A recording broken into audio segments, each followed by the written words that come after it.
Selamat datang di perkuliahan Introduction to Network and Computer Chapter 6. Pada chapter ini kita akan belajar mengenai network layer. Pada network layer ada beberapa hal yang akan kita pelajari.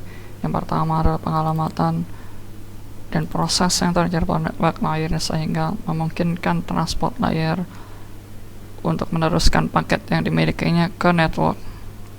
Pada network layer, data dienkapsulasi dan diteruskan ke tujuan melalui jaringan dengan overhead minimum. Pada chapter ini kita akan mempelajari secara khusus pada peran jaringan atau peran layer jaringan dalam mentransfer data.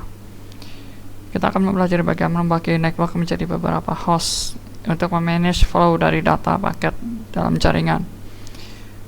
Dalam chapter ini kita juga mendiskusikan bagaimana komunikasi antar jaringan atau antar node dilakukan. Proses ini dinamakan dengan routing.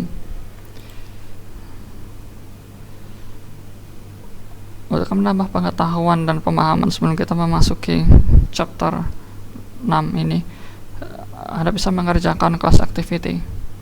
Ini bukan suatu keharusan, tapi akan membantu dalam memahami bagaimana dalam memahami keseluruhan chapter 6 ini.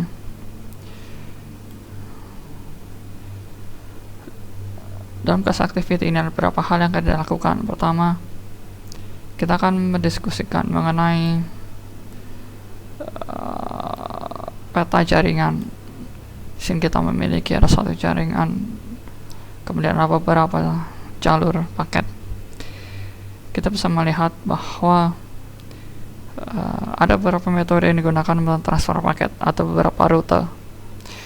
Dalam satu jaringan tidak ada satu rute tertentu yang khusus dialokasikan untuk paket yang hendak ditransfer, sehingga kita tidak mengetahui apakah paket kita akan melalui jalur yang sama atau melalui jalur yang berbeda. Karena banyaknya paket yang dipergunakan, bahkan untuk satu single communication dari satu user ke user yang lain, komunikasi mereka tidak menggunakan rute yang sama terus menerus, tetapi tergantung pada kondisi jaringan saat itu. Jaringan akan meneruskan paket berdasarkan rute terbaik yang tersedia pada saat itu.